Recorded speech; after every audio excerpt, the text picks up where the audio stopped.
With the 29th card set of Shadowverse looming beyond the horizon, I thought it would be a good time to take a look at the cards that are rotating out in the expansion of Age of Paradise. Without further ado, let's get started. Let's start with the neutrals. If you're a new player, you'll probably only recognize one card from amongst this entire set of cards, which is Angel's Blessing. It is running a lot of control decks and as well as a lot of spell boost decks, because when you go second, this is a 1 mana, draw 2, heal 2, and is very solid card. Older players may recognize Glistering Angel as a tag against invocation cards, as well as Flame and Glass Duality when it was running rampant in Senuno's Shadow decks that revives Flame and Glass on turn 6, turn 7, and just Storm's Face. But I wasn't playing then. I'm not sure about the power level of this card, but it has never seen play ever again. So from the neutral, not a huge loss. Glistering Angel as an Angel's Blessing, probably only Angel Blessing is the biggest loss for neutral and all control decks out there. And Ogre Weapon Master for Enhanced Portal. The rest of the cards aren't even worth talking about because they had just never seen the light of day. For example, when was the last time you seen Saturnel being played? Stay in Paradise is only relevant with festive cards, and festive cards aren't really relevant right now. The rest of the cards are just irrelevant. Luckily for you. And yes, let's move on. Time for target practice. Next up is Swordcraft. The only card that we lose from Swordcraft that actually hurts is actually Woodlands Pest Control. I run this card in a lot of my forest lists because a 1 mana return an allied follower or amulet to your hand is so strong and very essential to a lot of game plan that forest needs.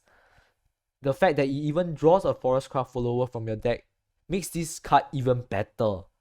You almost never play it for from the actual body, which is a Storm, 3 mana Storm. 6 mana, 3/3 Storm. You just don't never play it. Is Accelerate is what makes it good. And it's probably the only card that it will be severely missed once Age of Paradise rotates out of rotation. If you don't recognize any of the card I'm showing here, hi newbie.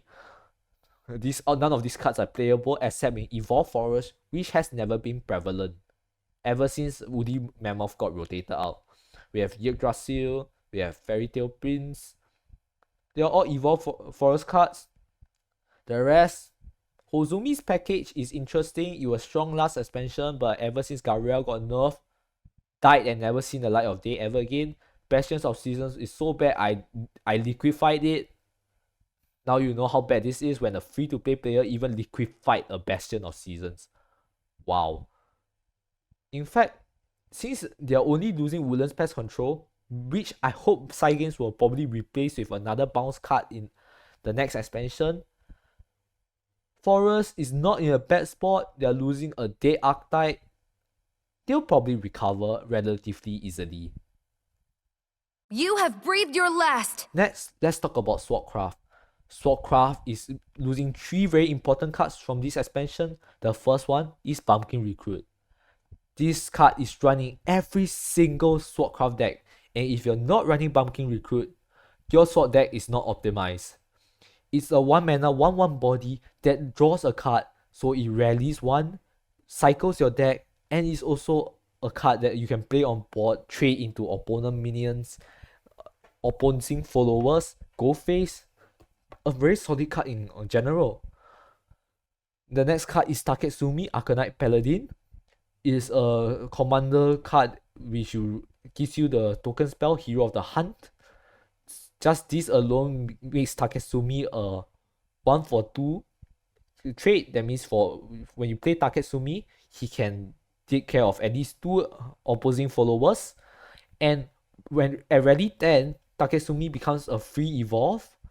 And as well as giving your all allies a protection effect from Hero of the Hunt, which reduces damage from effects by 1. This is huge because I'll give an example. For example, Burial Rat Shadow, Miruel does 2 damage every time they bury a card. With Hero of the Hunt active, each time they bury a card, they only do 1 to all to all of your minions as well as your face, which is significantly less scary than 2 damage. Really, 1 damage difference makes a huge difference. The last card that will be probably not be missed is actually Mars, Belligerent Flame. Got buffed this expansion and is rotating out the next. Very ironic, very funny side games. With the rotation of Mars, Hero Sword is gonna fall into obsolescence. Is that a word? It's gonna be obsolete again. You lose Flame the Generous Regalia, you lose the burn damage, which is a huge part of Hero Mars decks. Won't be missed. I will miss it because now I need to craft a new deck to actually help me through Grand Prix. Takesumi Commander Ready will be sorely missed. A lot of ready decks run this. It's a very solid card, as everyone will miss Bunking Recruit, especially if you're a sword player. I'll briefly talk about the other cards. Haggler is Loot. Loot got killed last expansion. Coin got killed a long time ago, has never been viable, and let's not even talk about the high ends. Next. You don't stand a chance. Dragoncraft is up next, and my goodness, they're losing a lot. Well, kind of a lot. They're losing an entire archetype here. Earthright players, time for you to cry because you're losing Heal, you're losing an Earth Sigil, you're losing ways to use your Earth Sigils, you're losing Magical Reserves, which I think is a very solid card for Earthright. You're even losing Earthen Feast, which is a very important source of burn for Earthright. Earthright is dead. It just got dragged into the back alley, beaten up by a bunch of thugs, and then just left to die in the dumpster. It's more dead than dead. In fact, you're even losing Guardian Golems, which the new Golem Lord card probably really wants to have. Ruler of Rubble, the summons Guardian Golem. The new Golem Lord will actually love this card, but now this card is going away as well. Other important cards that are missing. Story of Lifetime. I run this in a lot of my Dragoncraft list. It's a 2 mana cycle 2, and once 15 cards has been added, it draws an additional 2. It's such a strong card. Very good important source of draw for chess decks, Spellcraft, Spell Boost deck, Spellcraft? Spell Boost decks. Such a solid card. When we are losing it, Chakram Wizard, very solid card for Spell Boost. They are losing this as well. Their mid game just got a lot weaker. This used to be a 1 for 3 Spell Boost. Spell Boost 2. Yeah, Spell Boost 2 1 for 3. 1 minion for 1 follower for 3 followers. This will be such a huge hit to Spell Boost and hurts their middle game a lot. Other important cards we're missing is Yukishima. Quite a fun card to play around with his Evolve effect as well as his Enhanced 9 effect, which closes out games. Not really relevant nowadays, but was always fun to play around. Orchestral Mage, I think is a very solid card. Never saw the need to play her. Probably because she was too. When by the time you activate 15 cards, do you really need a Stormward Drain? Maybe. She's strong. I think it's a pretty solid card, but has never seen play in quite a while. But overall, Dragoncraft just lost the entire Earthright package. Actually, half of their Earthright package. I don't think the Earthright cards that are in rotation right now will actually revive Earthright unless the next expansion brings amazing Earthright cards. Yukishima festive cards. Hurts to say this, but they're not relevant. They are fun to play around, but won't be missed. Chakram Wizard will definitely be missed. So Dragoncraft is losing a dead class. It hurts a little, but overall, I think they came out of this relatively unscathed. Hear the dragons roar! Next up, we have Dragoncraft. I bet you don't even recognize half of these Dragoncraft cards, which I won't fault you, they haven't been seen play in quite a while, just like some of the other classes. But there are 3 important cards that are being rotated out here. Noir and Blanc, very important for discard decks. Used to be important. I think now with the introduction of Dragon Queen's Castle, they don't really need this anymore, but it helps you survive in your later turns. They are a once you're at 10 play points, they're basically a free 4/4 ward that doesn't take damage from effects and cannot be destroyed by effects. Very strong, and if you discard it, it's a free 1/1 storm. If you play this by themselves, they're a 4/4 storm. Pretty solid card. With the rotation of this card dragon just lose a little bit of burn damage, which I don't think they will miss a lot. And they will also lose a little bit of survivability, which at the same time I also didn't think it matters a lot. The other one is the next one on the equal tier, Tropical Mermaid, Rush, Fanfare, Evolve, draw a card. This card is very solid. It's such a solid card and it is run in Buff Dragon. With the loss of Tropical Mermaid, Buff will have to look for an alternative way to buff all their minions. They'll have a bit more trouble in the middle game because they need to save an evolve point for Coach Joe. They don't have a free evolve from Tropical Mermaid anymore, which may not be relevant. They also loses a source of draw because Tropical Mermaid actually draws a card on evolve, which I think is makes this card a very solid card for Buff Dragon, and the fact that they are losing it will probably raise a little bit of issues in the future. Definitely can be adapted around. It's not an essential card, but it's a very nice quality of life card for Buff Dragon. Hopefully next expansion supports Buff Dragon a little bit. I don't want to see Buff Dragon die after not even one expansion of being introduced back. And the most important essential card for Dragoncraft, Ceylon Draconic God Queen. This card is amazing, is strong, is auto include in about almost every single Dragoncraft deck. I don't play Dragoncraft a lot, but when I do, Ceylon is included. Why? When you are ramping from 4 mana to 7 mana, Ceylon is a ramp. That already makes her amazing. You'll probably run her just because she's a ramp by herself. But not only that, she heals your leader. She gives you a Tidal Tyranny token spell which deal 5 to a random enemy follower. And on evolve, she ramps you, which I mentioned already. So what is she? She's a heal, she's a 1/2, she's a ramp, she does it all. Every time I play a tempo deck against Dragoncraft deck, they drop this, I get them down to 12 HP, they drop Ceylon, they ramp, they deal with my board, they stabilize just with one card alone. This alone makes Ceylon such a good card. And the fact that Dragon is losing Ceylon means that they will have a lot more trouble in the middle game. They'll need to look for more additional sources of RAM. Their game plan will be slower in general. They need to play a little bit more defensively because they don't lose a source of heal as well. Side games will probably introduce another RAM card next expansion, but just the loss of Ceylon herself is such a huge hit for Dragoncraft. Will they adapt to this? Yes, they always will.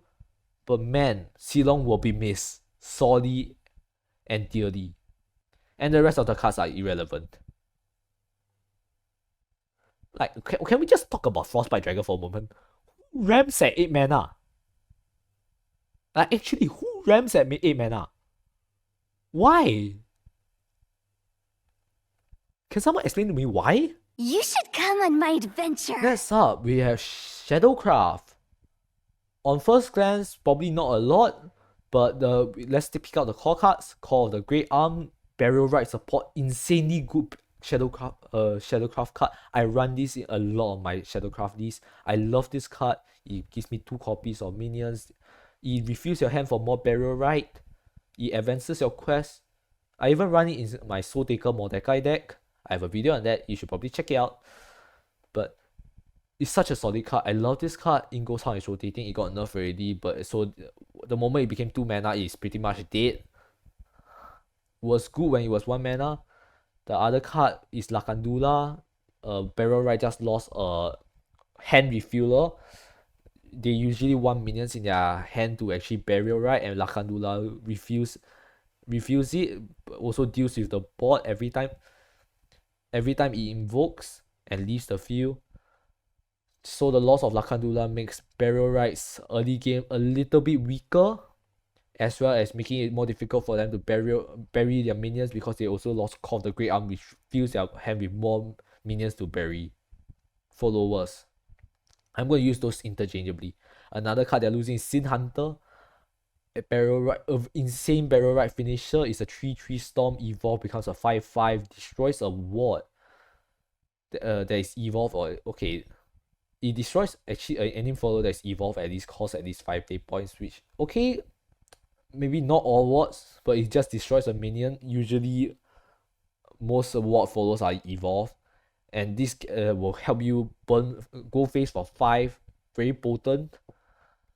And the rest of the cards, okay, let's talk about GTA. GTA is a game ender for Shadowcraft. It's a very strong card. You reanimate 10 and GTA pops out, makes your opponent sad, their minions turn into ghosts, they can't do anything. Fanfare effects will still trigger though, so if a fanfare kills GTA still dies. But if they can't deal with GTA, they lose the next turn because this is a 10 damage ambush, so they can't deal with this with spell unless it's random effects or targets all of your minions.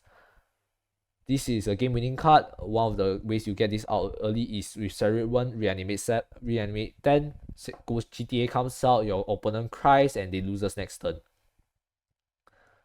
Probably makes Shadow's endgame a bit more actually a bit more difficult, but they still have Deathly Tyrant's Fee, so maybe they won't miss this as much. Some of these don't even run GTA, but Barrel Ride will be in a really rough spot. I think the cards they have currently in rotation will still keep it, make it a solid deck to play, but they losing some of the core cards will make it significantly weaker. And flogging Necromancer makes Soul Sniper just killed it. It's dead. Don't bother about it. It's probably used to flogging Necromancer is probably used to resurrect Anisage anyways, and Anisage has never seen play for a while in rotation. I don't remember her. Astral Projection, fine card, never seen play. Actually, not never seen play. Not a first choice to run. So it's just okay. It's just a bad card. The rest of the cards really irrelevant. Maybe Underworld Harvester in Ghost decks, but you don't even run Underworld Harvester. And yeah, that's pretty much it for Shadow. They lost a couple of Burial Rite cards, but I think they can recover from this. Accept your fate. Next up is Blood, and oh my goodness, I love that Handless is finally rotating out of rotation. Parasilis, super toxic card. I never loved her, even though I even traded for a temporary copy of her to actually play Handless. I never loved the archetype. It's so stupidly strong and high rolly. But now that it's been rotated out, Handless is gone for good. New players rejoice. You never have to deal with this abomination of an aggressive deck ever again. We are also losing some of the fake Vengeance package. Deceptive Shapeshifter is a way for Vengeance decks to activate fake Vengeance alongside Room Service Demon. And now that they're rotating out, it's going to be a lot more inconsistent. Scorpion of the Depths as well is another Vengeance card, and also a free Evolve. Evolve decks lost a bit. They also lost another Vengeance card. Man, Blood has so many good cards this expansion. The entire Handlers package is amazing. Itsurugi is run in Evolve. Blood is run in Vengeance Blood as a cycle because of his token spell Wolfling Struggle. It's a cycle. Cheap damage heal. Evolve runs this. Vengeance runs this. I don't think it runs in Handlers, but it's still a good card. You can probably get away with running in Handlers. You probably don't though. You probably don't want to though. So this is a loss for Vengeance, as I mentioned already. I'm just so happy that Handlers is gone. I've never loved playing against Handlers. When I first entered the game, I faced against Handler. It almost made me want to quit. And Evolve is also losing their high-end Lord of Devastation. But Evolve isn't really relevant for this expansion. It's probably relevant last expansion, but it's not relevant this expansion. So you probably won't be missing Evolve, but you will definitely not miss Parasilis. Man, I'm so glad to see her gone. I will liberate you. Next, we have Haven, and just look through. You're not gonna miss any of these cards. The Haven just is the worst off. Like what is this? What is this? Let's look at one of their legendaries. Enhance 4. Give your leader the following effect at the end of your turn if at least one play point due to the enemy leader. What? Why? Let's look at the other one. All Feeling Divine. Banish 3 cards from your hand, draw 3 cards. At the end of your turn, you X damage to the enemy leader. X equals the number of cards banished from play or your hand this turn. Huh? Banish? Are these all banished cards? I mean, yeah, Spiritual Blow actually helps support this, and this is actually the best card from this expansion. Maybe except Impious Bishop, which is running Crystallize. Crystallize won't probably miss this a lot, though they have a lot of Crystallize cards. Impious definitely isn't one of the cards that they will pay a lot of attention to. Pegasus Knight was never run, even in Crystallize. This is just Vajra Champion. Very fun meme to play around. I made a ward. I gave him ward in a couple of videos. It was pretty funny. You should go check it out. It's on my channel. But this expansion is so sad. Haven has nothing to lose and everything to gain from the next expansion. I expect next expansion to probably make Haven more fun instead of this sad excuse for expansion. This is so disappointing. What? Just looking at this make me sad. I will have revenge. And finally, we are to our last class, Portalcraft. Immediately right off the bat, some of the key cards that I noticed were going missing is we are going to miss is Shion, Immortal Aegis. Her token spell is amazing, reduces damage from effects to your leader to 0. Such a strong card. This effect is so strong. If you play in the late game, you might deny an opponent from winning the game at all. And Shion herself is a 6/4/8 ward that reduces damage from effects to 0 and cannot be destroyed or banished by effects. She is the ultimate war. And if you evolve her, she has 10 hit points. They need to get through her. She's just a good card that helps you survive in the late game and probably just store one extra turn for you to actually win the game. The other important cards we're missing is actually Magna Saber, run in Machina list. Not a key card though, so very strong, very sticky, very annoying. I hated him. So yeah, not really relevant, but it's a very annoying card to deal with. I think not Haven. Portal will probably miss Magna Saber. Full Blast Gunner was probably played when Genesis Artifact was still in rotation, but ever since it rotated out, Artifact just died, so the entire Artifact package might as well not exist at this point in time. Maybe next expansion they introduce more Artifact support. I'll be love to see it. I'll love to play around with it. Personally, I had never actually played Artifact. I'll probably make a video on it soon. Try to actually learn how to play Artifacts. Personally, the card I will miss the most is actually Craftsman's Pride. I find it a very solid early game control card. You get a Puppet, you also get a Enhanced Puppet, which is a 3/3, a 1/1 rush. And if you need help with lethal reach, you can choose to get Forged Weaponry instead. At ready 10, it gets +4/+4 to a follower. You give it to a Storm follower, damn, you're doing extra 4 damage base. Pretty solid. I love Craftsman's Pride the most. The rest are I don't really see any of you anymore.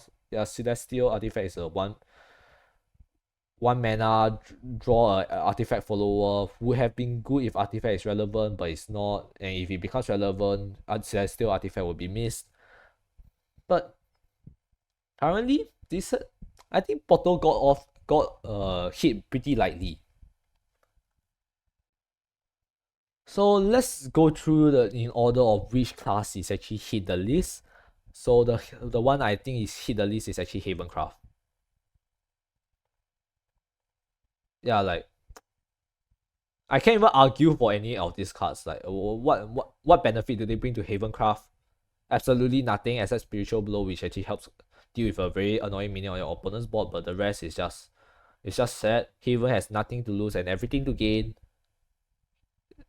Side games, do something about please don't print sets like this ever again. This is just I don't even want to talk about it. The next class that I got off pretty lightly going down from Haven is actually the next one up, going up from Haven actually. Haven got hit the least. Next one is probably Bottlecraft. They're losing a endgame taunt which helps you survive. Not actually help you win the game, helps you survive. That's the keyword. Losing cards that help you win the game is generally hurts a class more than losing a card that helps you survive in a card game. So Shion, yeah, you hurt to lose you, but I think Bottlecraft can adapt with the new cards coming the next expansion. Hopefully, we'll get something that accelerates the game a little bit more for Bottlecraft. And then looking at next up is probably Forestcraft. They're losing the Evolve package, which was never relevant after they lost their payoff, Woody Mammoth. Hozumi died after Gabriel died. And the only one which they're losing is Woodlands Pest Control, which I have to admit is a strong card, it's a good card, but it's not essential. Forest can adapt to the loss of one bounce cards in their deck. I will definitely miss it. Hopefully the next expansion gives us something good to replace Woodlands Pest Control. The rest, well, they might as well not exist for the new players. And there's this before I even move on, there's Bastion of Seasons. What the hell is this?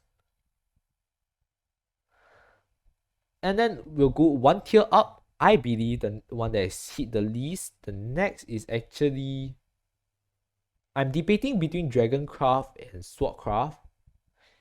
And I think Dragoncraft is next on the list. Sure, they're losing Silong, they're losing a Ram, they're losing a heal, they're losing bot control, they're losing Noi and Blanc for discard, they're losing Tropical Mermaid for their buff decks. But once again, they're not losing any game-winning cards. They're losing support cards, they're losing cards that help them survive a bit longer. Definitely can be replaced, definitely can be adapted around. Dragoncraft will definitely get new RAM cards. Silong won't be the last. They will still be paying unlimited simply because of how good she is.